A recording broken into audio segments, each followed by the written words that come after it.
الحمد للہ وحدہ والصلاة والسلام علی من لا نبی بعدہ اما بعد فاعوذ باللہ من الشیطان الرجیم بسم اللہ الرحمن الرحیم فذکر بالقرآن من یخاف وعید عن ابی ہریرہ رضی اللہ تعالی عنہ قال قال رسول اللہ صلی اللہ علیہ وسلم فضلت على الأنبياء بست أوتيت جوامع الكلم ونصرت بالرعب وأحلت لي الغنائم وجعلت لي الأرض مسجدا وطهورا وأرسلت إلى الخلق كافة وختم بي النبيون رواه الإمام الهمام المسلم في صحيحه صدق الله العظيم وبلغنا رسوله النبي الأمي الكريم ونحن على ذلك لمن الشاهدين والشاكرين والحمد لله رب العالمين. کیا پرابلم ہے؟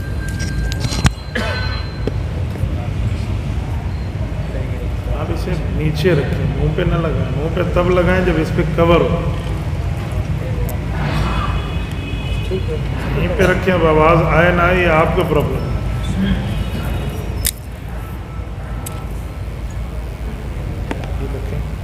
آپ حضرات نے میز بھی ماشاءاللہ ایسے رکھی ہے جس پر ایک گلاس بھی نہیں سجتا. معزز دوستو، آج 6 نومبر 2021 بروز ہفتہ ہے. باب الاسلام صوبہ سندھ میں، یہاں ضلع خیرپور میرس میں جمعیت علماء اسلام خیرپور سٹی کے تحت آج یہاں اصلاح معاشرہ کے عنوان سے آپ اور ہم جمع ہیں. ضلع خیرپور میرس وہ ضلع ہے جس سے میری ذاتی طور پہ کئی یادیں وابستہ ہیں. ماشاءاللہ مجھے یہاں آنے کے بعد اس بات کا علم ہوا کہ حضرت مولانا اسد اللہ شیخ دامت برکاتہم وہ ہیں جن سے میں نے سبق پڑھا ہے. مولانا اسد اللہ میرے استاذ ہیں. میں نے ابھی بھائی اعزاز سمرو سے معلوم کیا، میں نے حضرت سے جامعہ حیدریہ میں پڑھا ہے. سبحان اللہ. میں نے مستقل مسئلہ تقلید حضرت استاذ محترم سے پڑھا ہے، اور شہید اسلام شہید ناموس صحابہ حضرت علامہ علی شیر حیدری شہید رحمہ اللہ بھی میرے استاذ محترم ہیں. سبحان اللہ. میں اپنے 2 اساتذہ کرام کے شہر میں آپ سے گفتگو کر رہا ہوں. میرے دوستو، میں نے آپ کی خدمت میں چند باتیں عرض کرنی ہیں. بس توجہ آپ میری طرف رکھیں اور میری آنکھوں میں آنکھیں ڈالیں. انشاءاللہ تعالی میں آپ کی خدمت میں چند معروضات پیش کرنے لگا ہوں. دیکھیں، آپ اور ہم مسلمان ہیں، اور مسلمان ہونے کے ناطے ہمارے لیے یہ بات ضروری ہے کہ ہم شریعت اسلامیہ کے پابند رہیں. اور شریعت اسلامیہ کے پابند ہم تب رہیں گے جب ہم شریعت کے ماہرین سے رابطے میں رہیں گے. اور شریعت کے ماہرین سے رابطے میں رہنا یہ آپ کے اور میرے لیے راہ نجات ہے.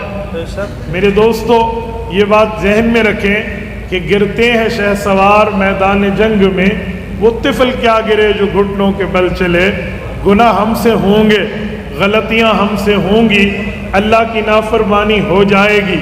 جب اہل علم سے، اہل تقوی سے، اہل حق سے، علماء سے ہمارا رابطہ ہوگا تو ہم ان غلطیوں سے اپنے آپ کی جان چھڑانے کی ترتیب سیکھ جائیں گے. لہٰذا بہتر ہے کہ ہماری ترتیب ایسی ہو، لہٰذا مناسب ہے ہمارا معاملہ ایسا ہو کہ ہم اہل علم سے رابطے میں رہ کے دین سیکھ جائیں. اور یہ بات ذہن میں رکھیں، آج اصلاح معاشرہ کے عنوان سے ہم پروگرامز کرتے ہیں. اصلاح معاشرہ کے حوالے سے ہم محفل اور مجلس منعقد کرتے ہیں. یہ ضرورت کیوں پیش آئی ہے؟ اس کی وجہ کہ ہم نبی نہیں ہیں، ہم امتی ہیں. آپ کا اور ہمارا عقیدہ اور نظریہ ہے انبیاء سے گناہ نہیں ہوتا، اور صحابہ کرام سے گناہ ہو جائے تو رب معاف کر کے نام اعمال میں رہنے نہیں دیتا. نہ ہم نبی ہیں، نہ ہم صحابی ہیں، ہم عام امتی ہیں.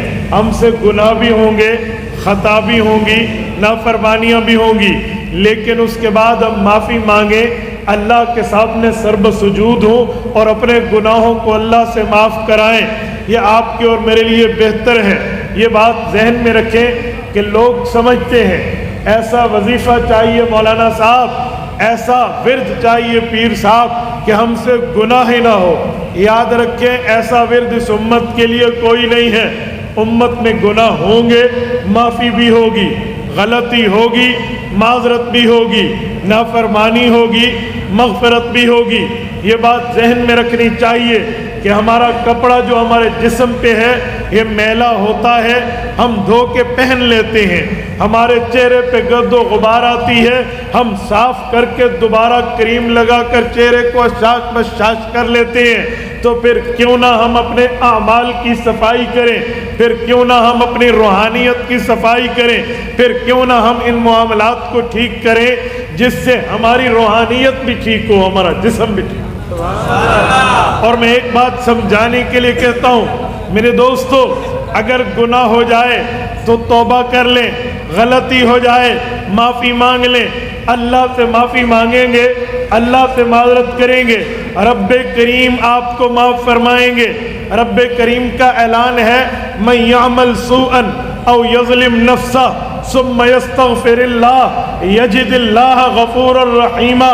رب نے فرمایا من یعمل سوءا، غلطی کر بیٹھے ہو، یظلم نفسہ، گناہ کر کے اپنی جانوں پر ظلم کر کے جہنم مقدر کروا بیٹھے ہو، لیکن پھر ایک دن تمہارے دل نے کہا یستغفر اللہ، تمہارے دل نے معافی مانگی، تمہارے دل نے کہا اللہ غلطی ہو گئی میرے مولا، خطا ہو گئی اللہ پھر نہیں کروں گا، یہ تمہارے دل نے کہا، تم نے معافی مانگی، یجد اللہ غفور الرحیمہ، تم اللہ کی رحمت کو اپنے انتظار میں پاؤ۔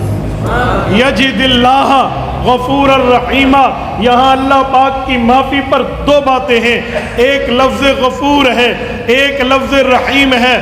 یجد اللہ غفور الرحیمہ، غفور کا تعلق گزری ہوئی ماضی سے ہے، رحمت کا تعلق مستقبل سے ہے۔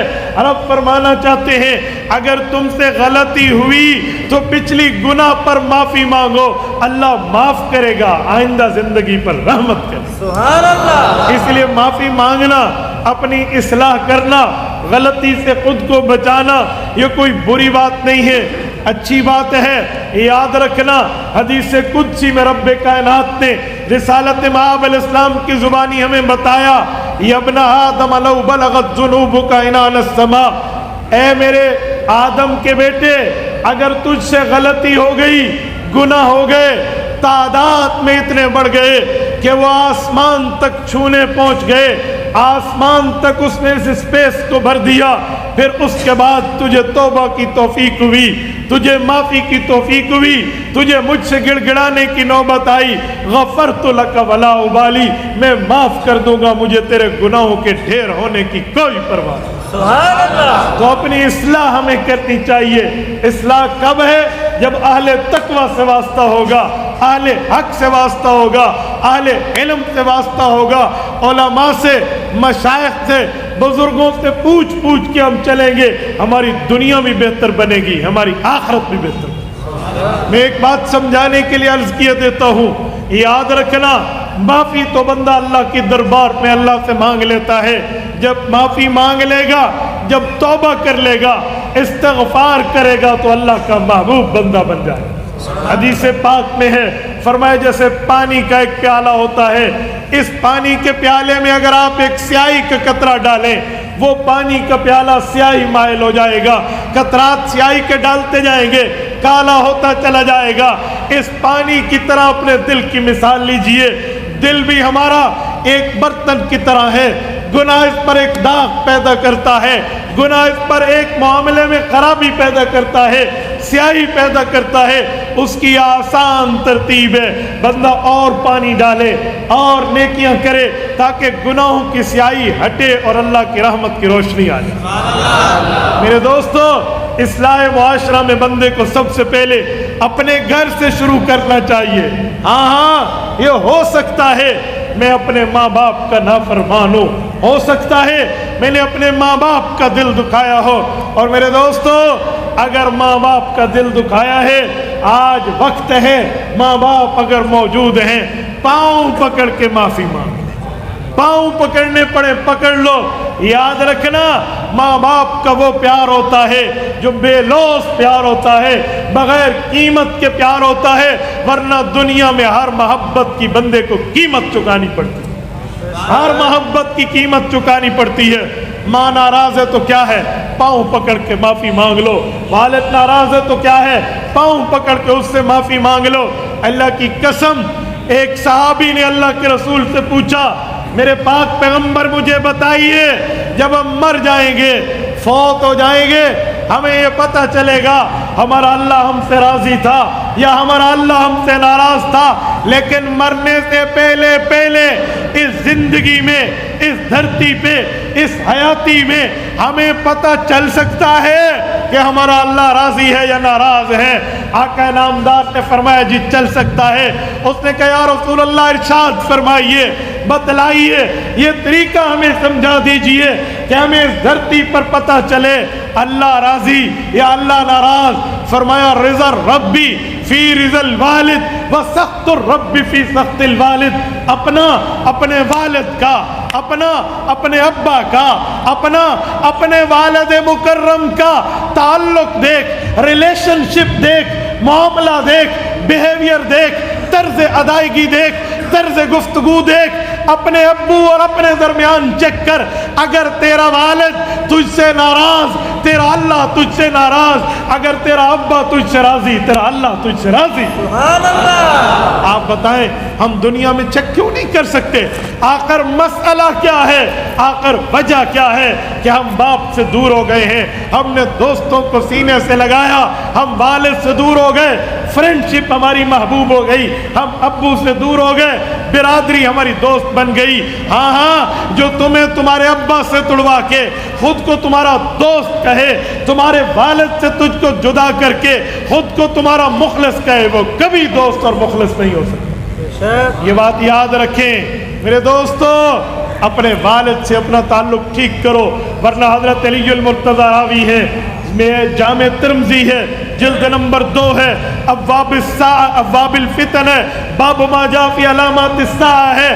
حضور پاک علیہ السلام نے فرمایا وَأَدْنَا صِدِيقَهُ وَأَقْصَى أَبَا, اگر کوئی بندہ اپنے باپ کو دور کرے, اپنے دوست کو قریب کرے, والد سے نفرت کرے, فرینڈ شپ سے پیار کرے, اپنے ابو سے تعلق توڑے, دوستوں سے یاری بڑھائے, فرمایا یہ قیامت کی نشانی ہے.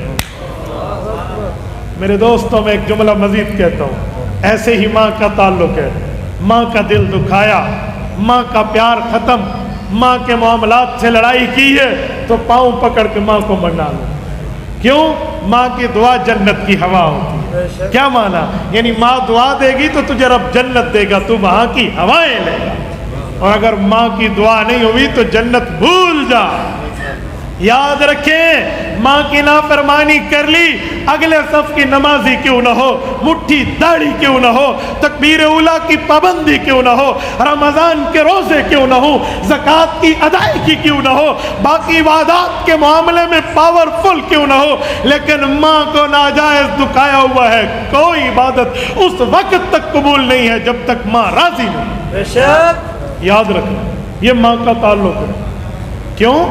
رسالت امام علیہ السلام کا ارشاد اسی حدیث پاک میں ہے, فرمایا یاد رکھنا اطاع الرجل امرأتہ واقع امہ, اگر بیوی کی بات اس لیے مانتے ہو کہ ماں چڑھے, ایک ہے بیوی کی عزت کرنا, وہ تو ٹھیک ہے, لیکن کوئی بیوی کی بات اس لیے مانتا ہے کہ ماں کو رلاؤں, بیوی کے چہرے پہ ہنسی اس لیے لاتا ہے کہ ماں کا دل دکھاؤں, بیوی کو اس لیے فوقیت دیتا ہے کہ ماں پریشان ہو, فرمایا یہ قیامت کی نشانی ہے.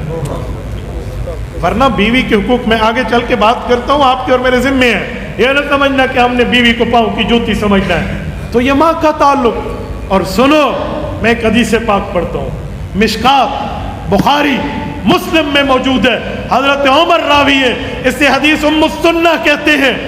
یہ حدیث جبرائیل ہے, ایک تفصیلی ایک رکوع کی لمبی حدیث ہے, لیکن میں ایک عنوان پر بات کر رہا ہوں. ماں باپ کی فرما برداری اور ناراضگی پہ سنیں. رسالت مآب کے پاس جبرائیل آئے, انسانی شکل میں آئے, آ کر عرض کی اخبرنی عن الساعہ, بتائیں قیامت کب آئے گی؟ اللہ کے رسول نے فرمایا مل مسئول عنہا بعالم من السائل، جیسے تجھے پتا ہے کہ اللہ جانتے ہیں ویسے مجھے پتا ہے اللہ جانتے بے شک جبرائیل نے کہا یا رسول اللہ کچھ وہ باتیں جو آپ کو پتہ ہے اور ہمیں پتہ نہیں ہے۔ فرمایا وہ کون سی؟ فرمایا وہ اخبرنی علامات ہے، آپ نشانیاں تو جانتے ہیں، آپ کو علامات پتہ ہے، آپ کو قیامت کی باقی پہچان و شناسائی کا وہ علم ہے جو مجھے نہیں ہے، آپ فرمائیے۔ حضور علیہ السلام نے 2 علامتیں بیان فرمائی۔ سندھ خیرپور میرس کے دوستو، میری اس بات کو کان سے کھڑکی بنا کر دل تک راستہ دینا اور سننا، غور کرنا۔ رات کو سوتے وقت نیند سے 5 منٹ پہلے میرے ایک صدائی کہنا مفتی عبد الواحد قریشی ڈیرہ اسماعیل خان کے صحراؤں سے اٹھ کر ہمیں ایک دعوت فکر دینے آیا تھا۔ میری اس بات پہ غور کرنا، جو حضور نے 2 نشانیاں قیامت کی بتائی ہیں، کیا وہ ہم میں آج موجود ہیں یا نہیں؟ رسول مآب علیہ الصلوۃ والسلام نے فرمایا پہلی نشانی ان تلد الامۃ ربتها، مالکن، نوکرانی اپنے مالک کو جنے گی۔ دوسری فرمایا وان تر الحفاۃ العراۃ العالۃ رعاء الشاء یتطاولون فی البنیان، بکریاں چرانے والے کم ظرف لوگ جو ہوں گے، عام طور پہ بکری چرانے والے تو باظرف لوگ بھی ہیں لیکن عام مثال بتائی جا رہی ہے، دیہاتی لوگ جو ہوں گے وہ شہروں میں آ کے بلڈنگ کا مقابلہ کریں گے۔ آؤ میں ان 2 باتوں کو کھولتا ہوں، توجہ رکھنا۔ پہلی بات کہ باندھی اپنے آقا کو جنے گی، ان تلد الامۃ ربتها۔ آج کل باندھی غلام کا رواج نہیں ہے، تو یہ نشانی ختم ہو گئی؟ جی نہیں، نشانی آج بھی کا ہے۔ وہ کیا ہے؟ مراد ہے قیامت سے پہلے اسٹیٹس کو یہ بن جائے گا، برگر فیملیز کی ترتیب یہ بن جائے گی، گھروں کے ماحول کو اس طرح بنا دیا جائے گا کہ والد کی حیثیت نوکر والی ہوگی، بیٹے کی حیثیت مالک والی ہوگی۔ ان تلد الامۃ ربتها، ماں کی حیثیت نوکرانی والی ہوگی اور بیٹی کی حیثیت گھر کی حکمرانی والی ہوگی۔ اگر آج ہم میں یہ موجود ہے تو اسے تبدیل کیجیے، آج موجود ہے تو اسے بدل ڈالیے، آج موجود ہے تو اس کی روش کو چینج کیجیے۔ کیوں؟ ان تلد الامۃ ربتها۔ اور آپ کو اور میرا نظریہ ہے کہ سورج مشرق کے بجائے مغرب سے نکل سکتا ہے۔ آقا کا فرمان جھوٹا؟ آقا کا فرمان جھوٹا؟ جو تائید کرتے ہیں ہاتھ کھڑا کرے۔ کیا رسالت مآب کا فرمان سچا ہے یا نہیں ہے؟ رسول اللہ نے سچ فرمایا ہے یا نہیں فرمایا؟ آقا انعامدار کا فرمان ٹھیک ہے یا نہیں ہے؟ ہاتھ کھڑا کر کے تائید کیجئے۔ تو کیا آپ اس چیز کو بدلیں گے یا نہیں بدلیں گے؟ بدلیں گے یا نہیں بدلیں گے؟ ارادہ کرتے ہیں نا۔ دوسری نشانی فرمایا دیہاتی شہر میں آئے گا تو بلڈنگ کا مقابلہ۔ میں با محاورہ ترجمہ کرتے ہوئے کہہ رہا ہوں، دیہات میں قوم اور ہوگی، شہر میں آ کے قومیت تبدیل کر، شہری زندگی کو دیکھ کر، شہری حالات کو دیکھ کر قومیت بدل جائے گی۔ حدیث پاک میں ہے کہ جو قوم بدل لے اس بندے کو اپنا والد چینج کرنے کا شوق ہے، دوسرے لفظوں میں حرامی بننے کا شوق ہے۔ تو بھائی اگر یہ ہم میں ہے تو اس سے توبہ کیجیے۔ یہ 2 نشانیاں وہ ہیں جو ماں باپ کے ساتھ ہمارے معاملات کا تعلق۔ تو حقوق میں اصلاح میں پہلے اپنے گھر سے دیکھیے، ماں باپ کے تعلق کو دیکھیے، اگر معاملہ خراب ہے تو معافی مانگ لیجیے۔ اور میرے دوستو، ماں باپ مشرک کیوں نہ ہو، ماں باپ کافر کیوں نہ ہو، ماں باپ غیر مذہب کیوں نہ ہو، لیکن اولاد ان کا احترام کرے، اولاد احترام۔ مجھ سے بیت ہے، مظفر گڑھ کے ایک ساتھی ہیں، مجھ سے ملنے آئے، بیت کے بعد کہتے ہیں شیخ ایک بات بتائیں، وظیفہ بتائیں تاکہ میرے دل میں گناہ نہ ہو۔ میں نے عذرا ہے تفنن پوچھا، میں نے کہا کیا گناہ کرتے ہو؟ تاکہ کوئی مرض سامنے آئے تو علاج کرے بندہ۔ کہتے ہیں گناہ یہ ہے کہ میرے منہ سے دل چاہتا ہے کہ اللہ کو گالیاں دو، میرا دل چاہتا ہے نبی پاک پر بکواس کروں، میرا دل چاہتا ہے صحابہ آل بیت اس طرح کے معاملے میں غلط بولوں۔ یقین مانے مجھے ایک شوق لگا، میں تو ویسے پوچھ رہا تھا کہ اس بندے کو کوئی علاج اور کوئی وظیفہ بتاؤں گا، تو میں نے ٹیک لگا لی۔ میں نے کہا بیٹا ایک بات بتانا۔ کہتے کیا؟ میں نے کہا کون سا گناہ کرتے ہو کہ یہ رزلٹ ہے؟ کہتے نماز تو پڑھتا ہوں، باقی نیک کام کرتا ہوں۔ میں سوچنے لگا کہ شیطان اس پر مسلط اتنا حاوی ہو چکا ہے، وجہ اس کی باتوں باتوں میں بات آئی اس کے ماں کی، تو کہتے میری ماں اصل میں میری دشمن ہے، میری ماں سے 1 سال سے لڑائی چل رہی ہے، وہ یہ کرتی ہو, یہ ادھر ادھر کی ساری باتیں. میں بڑے تحمل سے سنتا رہا. میں نے کہا بھائی جو اللہ کو گالی دینے کا جی کرتا ہے نا, اور جو نبی پاک کے بارے میں بکواس کا جی کرتا ہے, اصل وہی کھڑکی ماں والی کھلی ہوئی ہے, وہ آپ معافی مانگ لو, شیطان آنا بند ہو جائے. آپ مجھے بتائیں اس میں پانی آئے گا دو طرح سے, اوپر سے پانی آئے گا, نیچے سے اگر کوئی سوراخ ہے تو اسے بند کرنا پڑے گا. تو بھائی اوپر سے پانی آنے والا راستہ بند کر دے تو نیا پانی نہیں آئے گا. تو آپ گناہوں کی کھڑکی کیوں کھول کے بیٹھے ہیں؟ جاؤ. میں نے کہا ماں کو منا. کہتے ہیں ماں کو میری سوٹ اچھا پہنوں تو اچھا نہیں لگتا. تو میں نے کہا نہ لگے, تیری دماغ خراب ہے, تیری پیدائش پہ تیری ماں نے تیرے اچھے کپڑے بنائے تھے. اور چھوڑیے پیدائش پہ, میں ایک بات کرتا ہوں, اگر غلط ہے تو آپ انکار کر دینا. پیدائش سے پہلے بچے کی ماں دو طرح کے کپڑے بناتی ہے, بچی ہوگی تو یہ پہنا ہوگی, بچہ ہوگا تو یہ پہنا ہوگی. میں نے کہا ماں کے بارے میں تو کہتے ہیں اسے میرے کپڑے اچھے نہیں لگتے. تیرے اندر کوئی کمی ہے, تیرے اندر کوئی نقصان ہے, تیرے اندر ماں کے خلاف کوئی لاوا پک رہا ہے جس کی بنیاد پہ ماں کی نظریں چیچ ہو. ایسے نہیں ہو سکتا, یوں نہیں ہو سکتا. ہاں ہاں ماں وہ ہے جب روٹیاں 4 ہوں, کھانے والے 5 ہوں, 4 بچے اور 5ویں ماں ہو, تو وہ ایک ماں ہے جو کہتی ہے مجھے بھوک نہیں ہے بیٹا تم کھا لو. ہاں وہ ماں ہے. تو مجھے کہہ رہا ہے یہ بات ہے. بہرحال معافی تلافی کے بعد یہ خیالات بند ہو جاتے ہیں پھر. تو میرے دوستو یہ ہے ماں کا مسئلہ. اور میں آخر میں ایک جملہ کہتا ہوں. آپ مجھ سے بڑے بیٹھے ہیں, بزرگ بیٹھے ہیں, سفید ریش علماء, آپ کے تجربات ہیں, لیکن میں بھی دنیا گھومتا ہوں. میں ایک جملہ کہتا ہوں, سنو, اپنی زبان کی تیزی اس ماں کو نہ دکھاؤ جس نے تیرے بولنے پر مٹھائیاں بانٹی تھی. اپنی زبان کی تیزی, اپنی زبان کی چرب لسانی, اپنے زبان کے معاملات اس ماں پہ نہ چلا, چپ کر جاؤ. قرآن کریم کہتا ہے کہ ماں باپ کے معاملے میں وہی حسن سلوک رکھو جو اللہ کے معاملے میں رکھتے ہو. اہل علم سے پوچھئے, جہاں رب توحید کی بات کرتے ہیں وہاں رسالت کی بات کرتے ہیں, کیونکہ توحید کے بعد رسالت ہے. لیکن رب کائنات نے جہاں ماں باپ کا ذکر آیا وہاں توحید کے بعد ماں باپ کو پیش کیا. وَاشْكُرُوا لِي وَلِوَالِدَيْكُمْ, شکریہ کا مستحق اللہ ہے, شکریہ کے مستحق ماں باپ ہے. قرآن کہہ رہا ہے وَقَضَىٰ رَبُّكَ أَلَّا تَعْبُدُوا إِلَّا إِيَّاهُ وَبِالْوَالِدَيْنِ إِحْسَانًا. اللہ نے توحید کے بعد ماں باپ کے حسن سلوک کی بات کی. وَبِالْوَالِدَيْنِ إِحْسَانًا, کیا مطلب؟ احسان کسے کہتے ہیں؟ وَبِالْوَالِدَيْنِ کے ساتھ حقوق کی بات نہیں, احسان کی بات کی ہے. حق تو اسے آپ دیں گے, ڈیفینیٹلی دیں گے, انڈرسٹوڈ ہے, طے ہے آپ دیں گے, لیکن جو احسان کرنا ہے وہ کچھ اور ہے. احسان کہتے ہیں حق نہ بنے پھر بھی دیں. آپ ادھر آ جائیے, آپ کے آنے سے ہمارا کیمپ خراب ہوتا ہے, وہ پوری دنیا دیکھ رہی ہے. ادھر آ جائیے, اللہ آپ کو حج پہ لے جائے, 4 بندے آپ کو روکتے رہے, آخر مجھے ہی روکنا پڑا. توجہ, پتہ ہے میں کیوں روک رہا ہوں؟ یہ ہمارا پیج پوری دنیا میں دیکھا جا رہا ہے.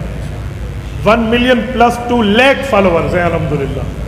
12 لاکھ آدمی ایک کلک پر دیکھتا ہے. تو لوگ مجھے واٹس ایپ پہ ایک بات کہتے ہیں, مفتی صاحب یہ سامنے والے تو آپ کو دیکھ رہے ہوتے ہیں, ہم اسکرین پہ دیکھ رہے ہوتے ہیں, کوئی آگے سے گزرتا ہے تو ہمارا دل دکھتا ہے کہ ہم نہیں دیکھ سکتے, انہیں تو روک دیا گیا. تو مجھے سب کی وہ رعایت کر کے چلنا پڑتا ہے. سنیے, وَبِالْوَالِدَيْنِ إِحْسَانًا, کہا ماں باپ کے ساتھ حسن سلوک کرو. احسان کہتے ہیں حق نہ بنے پھر بھی دو, حق نہ بنے پھر بھی دو, یہ ماں باپ کا تعلق. اور پھر ماں باپ کے ساتھ قرآن کہتا ہے وَقُلْ لَهُمَا قَوْلًا كَرِيمًا, بلکہ اس سے پہلے ایک جملہ کو رب العزت نے فرمایا وَلَا تَقُلْ لَهُمَا اُفٍّ, ماں باپ کے سامنے اف نہ کرو. کیا مطلب؟ یہ اف اردو والا نہیں ہے, اف چیز بہت سخت لگی ہے, اف میں تھک گیا ہوں, یہ وہ اف نہیں ہے, یہ عربی کا اف ہے. اف لکم ولما تعبدون من دون اللہ, یہ وہ جو حضرت ابراہیم نے ان کے معبودان باطلہ جھوٹے بتوں کے لیے کہا تھا کہ میں تم سے اور تمہارے بتوں سے بیزار ہو رہا ہوں. یہ ہے ولا تقل لہما اف, ماں باپ سے بڑھاپے میں بیزار نہ ہو جانا, ماں باپ کے معاملات سے توجہ نہ ہٹانا, ماں باپ کی خدمات سے منہ نہ چرانا, ماں باپ کو سروسز پرووائڈ کرنے سے جی نہ چرانا. یہ ہے ولا تقل لہما اف, کہ ماں باپ کو تیری حاجت ہو, ضرورت ہو, نیڈ ہو, اور ماں باپ کی چاہت مانگ یہ ہو کہ کہ میرا بیٹا میرے ساتھ ہیلپ کرے اور تو کر بھی سکے اور تو نہ کرے. یہ ہے وَلَا تَقُل لَّهُمَا اُفٍّ، یوں نہ کرنا. وَقُل لَّهُمَا قَوْلًا كَرِيمًا، ماں باپ کے ساتھ حسن سلوک کرنا. قول کریم کسے کہتے ہیں؟ ایک کرم ہوتا ہے، ایک اجر ہوتا ہے. دکان پہ گئے، یہ موبائل کتنے کا ہے؟ میں نے کہا جی موبائل تو اتنے کا ہے لیکن آپ کو اتنے 100 روپے چھوڑ رہا ہوں. بھئی یہ تو کسی اور کو تو نہیں چھوڑتے. کہا آپ تو میرے امام مسجد ہیں، آپ کے ساتھ کنسیشن کا، مہربانی کا معاملہ چل رہا ہے. کہا جی ٹھیک ہے. تو مہربانی کو کرم کہتے ہیں. وَقُل لَّهُمَا قَوْلًا كَرِيمًا، کہ ماں باپ کے ساتھ روٹین وائز بات نہیں کرنی، ایسا لفظ کہنا ہے جو ماں باپ کو دل کی خوشی مل جائے. قولاً کریم، قول کریم، مہربانی والا جملہ، مہربانی والی زبان، مہربانی والی گفتگو، یہ ماں باپ کا تھا. اصلاح معاشرہ میں دوسری چیز ہے اپنی بیوی کے ساتھ، بیوی کے ابا کے ساتھ، بیوی کے امی کے ساتھ، بیوی کے بھائیوں کے ساتھ حسن سلوک. آج لوگ بیوی سے نہیں کرتے، باقی خاندان سے کیا کریں. ہمارے یہاں لوگ گالی دیتے ہیں نا، تو کسی بڑے آدمی کو گالی دینی ہو تو کہتے ہیں سسرا. نعوذ باللہ من ذالک، کیسا جملہ ہے بھائی؟ سسر تو باپ کی جگہ ہوتا ہے. سسر کے ساتھ تو عزت اور احترام کے ساتھ پیش آتے ہیں داماد، اور تم سسر کو، یاد رکھو آج تم نے سسر کو یہ عزت دی تو آج کا داماد کل کا سسر ہے. کل اس کی بچی بھی بیاہ ہو کے جائے گی، پھر اس کا داماد اس کے ساتھ بیہیویئر کیا رکھے گا. بھائی سسر کے ساتھ عزت کتنی ہے؟ سنن ابی داؤد کھولیے، کتاب الطہارہ کھولیے، جلد اول کھولیے.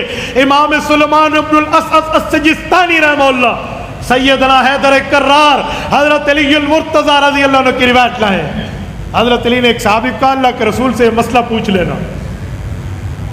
وہ مسئلہ کچھ ایسا تھا جو عام طور پہ نوجوانوں کو بالغ ہونے کے بعد درپیش ہوتا ہے. تو حضرت علی المرتضی کو صحابی کہتے کہ آپ پوچھ لیں، آپ کو تو رسول اللہ سے قرب ہم سے زیادہ ہے. حضرت علی نے فرمایا اصل وجہ یہ ہے کہ مجھ میں اور رسول اللہ کے درمیان دامادی اور سسرال کا رشتہ ہے، مجھے حیا آتی ہے. بھائی یہ داماد ہوتا ہے، یہ داماد کا تعلق ہوتا ہے. آج ہم نے سسر اور ساس کو سمجھا کیا ہے؟ جس نے اپنے دل سے تمہیں اپنی لخت جگر نکال کے دی ہے، حیا اور عزت سے ان کے ساتھ پیش آنا سیکھو. میرے دوستو، سسر اور ساس ماں اور باپ کی جگہ پہ ہوتے ہیں، تو ان کی عزت اور احترام بجا لاؤ. اور سنیں، آپ اپنی بیوی سے چاہتے ہیں کہ وہ میری عزت کرے تو تم بھی ان کے ماں باپ کی عزت کرو، تمہارے ماں باپ کی عزت کرے گی. ایک کپل میرے پاس آیا، ایک جوڑا خاوند بیوی. اس ظالم شوہر نے اپنی بیوی کو مارا تھا اور بجلی کی تاروں سے مارا تھا. میں نے پوچھا وجہ کیا ہے؟ تو کہتے ہیں میرے باپ کی جوتی صاف نہیں کرتی. اف، پھر کبھی ایسی بات ہے تو میرے دماغ میں بھی قریشی رہ گئے، پھر اگر پھڑک جائے تو پھر میں بھی نہیں چھوڑتا.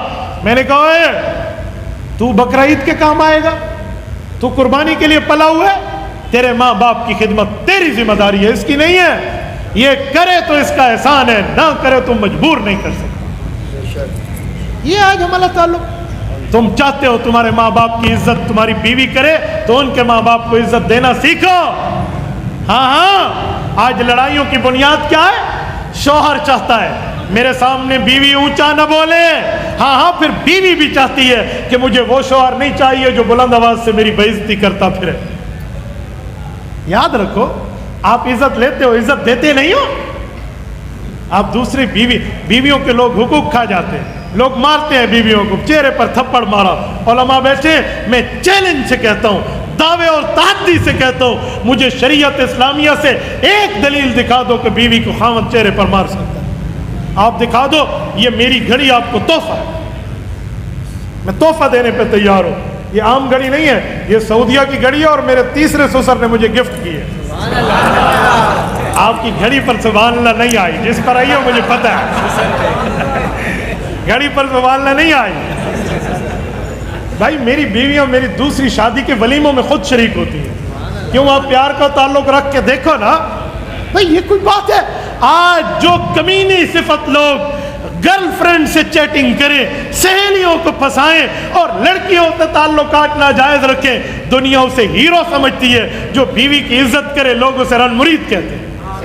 ہاں ہم اس ناپاک معاشرے میں موجود ہیں جہاں پر سہیلیوں کے ساتھ محبت کی باتیں اور بیویوں پر لطیفے سنائے جاتے ہیں. حلال کو تم نے لطیفہ بنا لیا.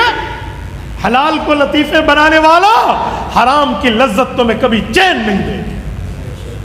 نہیں ہو سکتا کہ ایک بندہ حرام کمائے، حرام کھائے، حرام کاری کرے اور حرام کے معاملات رکھے اور سکون کی نیند پالے، اطمینان کی نیند پالے، آرام پالے، استراحت پالے. نہیں ہو سکتا. اللہ نے آرام، اللہ نے سکون و اطمینان حلال میں رکھا. اور میرے دوستو، یہ پنکھا بند کیجیے، جزاک اللہ، بند کیجیے. آپ نے میرا پسینہ دیکھ کر پنکھا چلا لیا. یا تو سب کے چلتے یا صرف ایک کا چلتا تو پھر لوگ کہیں گے خود تو پنکھے میں بیٹھے ہمیں گرمی میں بٹھایا. انصاف اور مواسات اپنے آپ سے شروع کیجیے. توجہ رکھنا میرے دوستو. ہمیں حقوق میں بیوی کی بعض حقوق ہے جو لوگ ہڑپ کر جاتے ہیں. میں ان حقوق میں ایک حق یہ بھی بات کرتا ہوں. سنیے، آپ چاہتے ہو کہ آپ کی بیوی آپ کے ساتھ اچھی رہے تو میں ایک نسخہ دے رہا ہوں. مرد کی محبت آنکھ کے دیکھنے سے ہے، عورت کی محبت کان کے سننے سے ہے. ہاں، میں الحمدللہ آپ کے پورے مجمع میں بچوں اور بیویوں میں سب سے زیادہ بیٹھا ہوں. میں تجربہ رکھتا ہوں. مرد آنکھ سے دیکھ کے حسن کی تعریف کرتا ہے، عورت کان سے سن کے عزت کرتی ہے. اگر آپ بیوی کو اچھا دیکھ کر اس کی تعریف کریں گے، وہ کان سے سن کے تمہاری اطاعت کرے گی. محبت اظہار چاہتی ہے، پیار اظہار چاہتا ہے. اپنی بیویوں سے تعلق بناؤ. ہمارے استاد محترم فرماتے رہتے ہیں کہ جو چیٹنگ گرل فرینڈ سے کرتے ہو اس پر اللہ کی لعنت ہے، یہ بیوی سے گپ شپ لگاؤ اس پر اللہ کی رحمت ہے. اور میں اس پہ حاشیہ چڑھا کے کہتا ہوں، میرا حاشیہ بھی ذہن میں رکھنا. میں کہتا ہوں سنو، پوری زندگی میں جو اپنی سہیلیوں کو پیار دیا ہے اس کا عشر عشیر بھی 99.9% بھی پیار اگر بیوی کو دیتے تو تمہیں سہیلی رکھنے کی ضرورت ہی نہ پڑتی. بھیا کوئی اپنی بیوی کی عزت کرے تو رن مریدی کے تانے. سنو میں بتاتا ہوں. میرے ایک شاگرد ہیں، ان نے اپنی اہلیہ کے لیے کار کی کھڑکی کھولی، انہیں بٹھا دیا کہ آپ اندر بیٹھے. تو چند دوستوں نے دیکھ لیا، یہ من چلے میرے پاس آئے، کہتے مفتی صاحب آپ کا شاگرد رن مرید ہو گیا. میں نے کہا کیوں؟ کہتے ہیں اس کی بیوی کے ہاتھ ٹوٹتے تھے، وہ دروازہ کی کھڑکی نہیں کھول سکتی تھی کار کی، اس نے کھول کے دیے. میں نے کہا اچھا میں تمہارا علاج جانتا ہوں، آؤ کھولیے حدیث پاک. حضرت صفیہ رضی اللہ عنہ ام المؤمنین ہے، رسول اللہ کی حرم، حضور کے بستر کی عزت آپ کی اور میری ایمانی قرآنی اسلامی اماں جان ہے. حضرت صفیہ اونٹ پر بیٹھنے لگی ہیں لیکن اونٹ پر چڑھ نہیں سک رہی. بختی نسل کا بڑا اونٹ ہے. اللہ کے رسول نے دیکھا میری اہلیہ اونٹ پر نہیں بیٹھ رہی، اپنے گھٹنے مبارک کو، توجہ رکھنا، یوں گھٹنے کو اونٹ کے پیٹ کے ساتھ چپکایا اور فرمایا صفیہ یہاں پاؤں رکھ اور اونٹ پر چڑھ جا. سبحان اللہ. میں نے کہا یہ پرانے زمانے کی کار کی کھڑکی کھولنا نہیں ہے، بتاؤ یہ کیا ہے؟ تو بھائیو حقوق کا خیال کیا کرو. اور سنیں میں ایک بات اس پر بھی عرض کیا دیتا ہوں. قرآن کہتے ہیں بیوی میں خاوند کے حقوق کی بات تو خاوند کو بہت یاد ہے لیکن عاشروہن بالمعروف بھول جاتے ہیں. اللہ کہتے ہیں ان کے ساتھ حسن سلوک والا تعلق رکھو. اور آج خاوند پتہ نہیں وہ کیسا خاوند ہے، مجھے اس کی غیرت پر سوالیہ نشان ہے، کوسچن مارک اس پر ٹھہرا ہے، جو بیوی کو اخبار لکھ کے بھی اس سے واپسی کا مطالبہ کرتا ہے. قرآن کریم کہتا ہے 4 پارے کا آخری صفحہ وَآتَيْتُمْ إِحْدَاهُنَّ قِنْطَارًا، تم تو انہیں سونے کا ڈھیر بھی دے سکتے ہو. آپ لینے کے چکر میں بیٹھیے. حق مار، میں نے ایک جگہ حق مار کا مسئلہ بتایا تو کسی نے کہا اچھا مولانا واقعی دینا پڑتا ہے، ہم تو کاغذی کارروائی میں صرف لکھ پڑھ کے حد تک جانتے ہیں. میں نے کہا سنو، رب کریم کا اعلان ہے یوصیکم اللہ فی اولادکم للذکر مثل حظ الانثیین. رب کریم اس میں فرماتے ہیں کہ جو میں تمہیں میراث کی نصیحت و وصیت کر رہا ہوں، یہاں بچی کا 1 حق اور بچے کے 2 حق، وہاں فرمایا من بعد وصیت یوصی بها او دین، پہلے قرض نکالو گے پھر حق مار تقسیم، پھر وراثت تقسیم کرو گے. حق مار قرض ہے، تم نے زندگی میں نہ دیا، مر گئے، پہلے تمہاری بیوی کا حق مار نکلے گا، ماں باپ کا حق بعد میں نکلے گا. میرے دوستو اس لیے ماں باپ کے حقوق بھی ہوتے ہیں اور بیوی سے محبت بھی ہوتی ہے. شاید آپ کے دماغ میں سوال آئے کہ اگر ماں اور بیوی لڑیں تو کس کا ساتھ دیں؟ ماں اور بیوی کے آپس میں پھڈا پڑ جائے تو کس کو اچھا کس کو برا کہوں؟ آؤ میں اس کی ترتیب بتاتا ہوں. ماں اور بیوی کا اختلاف ہو تو مجمع میں ماں کو سچا کرو. تنہائی میں جا کر بیوی کے سامنے ہاتھ جوڑنے پڑے تو جوڑ لو. اسے کہنا میری بیگم میرے لیے وہ جنت بھی ہے، میرے لیے دوزخ بھی ہے، خدا کے لیے اس کا دل نہ دکھا۔ اور میں بیویوں کو کہتا ہوں مان لو اپنے شوہر کی یہ بات، تم آج کی بہو ہو کل کی ساس ہو۔ آج تم اپنے خاوند کو اس کی ماں سے توڑو گی، کل تمہارا بیٹا شادی کرے گا تو اس کی بیوی کل تیرے بیٹے کو تجھ سے توڑے گا۔ جیسے کرنی ویسے بھرنی، نہ مانے تو کر کے دے، جنت بھی ہے دوزخ بھی ہے، نہ مانے تو مر کے دے۔ تو اسی لیے اس کا بھی خیال کیجئے۔ آپ مردوں کے حقوق کا بھی میں ترجمان ہوں، ایسا نہ سمجھے کہ میں صرف عورتوں کے حقوق بتا رہا ہوں۔ توجہ، اس حقوق میں ایک حق اور بھی ہے، وہ کیا ہے؟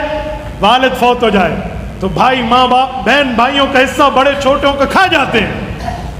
بہنوں کے حصے کھانے والوں، بہنوں کے حقوق پر پل کے جمع ہونے والوں، کل قیامت میں تمہیں جہنم کے پیٹ میں آگ بھرنی پڑے گی۔ میں نہیں کہتا، سورۃ نمبر 4 سورۃ النساء کہتی ہے، رب کریم فرماتے ہیں ان الذين ياكلون اموال اليتامى ظلما انما ياكلون في بطونهم نارا وسيصلون سعيرا۔ اور یتیموں کا حق کھانے والوں، تم حق نہیں کھا رہے، جہنم کی آگ سے اپنے پیٹ کو بھر رہے ہو۔ وسيصلون سعيرا، اور اس میں داخل ہو جاؤ گے۔ آگ کو عربی میں نار کہتے ہیں، لیکن اللہ نے سعیر کہا ہے۔ سعیر اس آگ کو کہتے ہیں جسے انگلش میں کہتے ہیں بلیزنگ فائر، بھڑکتی آگ۔ آپ مجھے بتاؤ جس کا بھڑکنا اللہ بیان کرے وہ کیسے بھڑکی ہوئی ہوگی؟ اندازہ لگا۔ اعاذنا اللہ من، اللہ ہم سب کو محفوظ فرمائے۔ بہنوں کا حق بھائی کھا جاتے ہیں، سانپ بن کے بیٹھے ہوتے ہیں۔ سنو، اگر حق کھاؤ گے، میرے پاک پیغمبر کا ارشاد ہے، سرور کائنات فرماتے ہیں من اخذ شبرا من الارض بغیر حق یطوق اللہ یوم القیامت 7 ارضین۔ ایک بالش زمین کسی کی ہتھیا لی، بالش میں کتنے انچ ہے؟ 9 انچ ہے، 1 فٹ 12 انچ کا ہوتا ہے، فٹ سے بھی کم کی بات ہے۔ فرمایا اتنی زمین بھی ہتھیا لی، 7 زمینوں کا توق تمہارے گلے میں ڈال دیا جائے۔ اسلامی معاشرہ میں یہ نظر نہیں آتا۔ میرے پاس ایک لڑکا ہے، مجھے کہتے حضرت وراثت مجھے فتویٰ پرچہ شریعت بنا دو۔ میں نے کہا کیوں؟ کہتے ابا فوت ہو گیا، زمین ہم بھائیوں کے نام کر دے۔ میں نے کہا تمہاری بہنیں نہیں ہیں؟ گندا سا منہ بنا کے منہ پہ 12:15 بجے تھے، کہتے جی ہے تو صحیح لیکن ابو نے ان کو سب کچھ دے دیا تھا۔ دو باتیں کسی مفتی کے سامنے تم کہو نا کہ ابو نے دے دیا تھا تو بہت اچھی طرح سمجھتے ہیں کہ زندگی میں تو تحفہ دیا ہے، وراثت تو ہوتی آفٹر ٹو ڈیتھ ہے، موت کے بعد ہوتی ہے، وراثت تو زندگی میں ہوتی نہیں ہے۔ تو میں تو سمجھ گیا، میں نے تو اس کی دکھتی رگ پر ہاتھ رکھ ہی لیا۔ میں نے کہا بہنیں زندہ ہیں، انہیں لے آؤ، وہ گواہی دیں ہم نے حق لے لیا ہے، ہم نہیں لیتی، میں پرچہ شریعت بنا دوں۔ مفتی کے سامنے جب لوگ پھنسے تو پھر پھنسانا چاہیں نا تو پھر شریعت کے اصول پہ بندہ اچھی طرف جھکڑ لیتے۔ وہ بہنوں کو لے کر آ گئے، اور قسمت میں اللہ کے گھر میں بیٹھا ہوں، بہن بھائی لڑ پڑے میرے سامنے دارالفتاح میں۔ بہنیں کہتی ہیں ہم تو حق لیں گے، وہ سریکی میں کہتی ہیں لکھ ہوئے یا کک ہوئے عیسیٰ کو لوڑ ہے، یعنی 1 ٹنکا ہو یا 1 لاکھ ہو، ہمیں اس کی ضرورت ہے۔ تو میں نے کہا یہ تو کہتا ہے ابا نے تمہیں دیا تھا۔ انہوں نے کہا ابا نے ہمیں جہیز دیا تھا۔ جہیز میراث ہوتی ہے، جہیز وراثت ہوتی ہے؟ تو میں نے اس سے پوچھا کیا؟ کہتے ہیں ابا نے ان کو جہیز دیا تھا۔ تو میں نے کہا بھائی جہیز وراثت تھوڑی ہے۔ کہتے ابا نے اس کی شادیاں کرائی تھی لہٰذا ان کا حصہ گیا۔ میں نے کہا اچھا، ابا نے تیری بھی شادی کرائی تھی؟ کہتے ہم بھائیوں کو بھی ابا نے شادی کرائی تھی۔ میں نے کہا تیری شادی پہ ابا نے ولیمہ کیا تھا، پیسے لگائے تھے؟ کہتے جی ہاں۔ میں نے کہا پھر تمہارا حق بھی گیا، یہ ساری زمین مدرسے والوں کو دے۔ اللہ اللہ خیر، اور خدا کا بندہ جیسے تیرا حق ہے ویسے اس کا حق ہے، نہ کھا، دوسرے کے حقوق کھا کے بیٹھو۔ اور معاشرے کی اصلاح پر ایک کام یہ بھی ہے کہ آج ہم جھوٹ بولنے والے بن گئے ہیں، اللہ کے لیے سچ بولنا سیکھیں۔ جھوٹ کیا بولیں گے؟ میں مثال دے رہا ہوں، یہ تسبیح ہے نا بھائی، ذرا پکڑیں اس کو۔ میں کہتا ہوں 1 سیکنڈ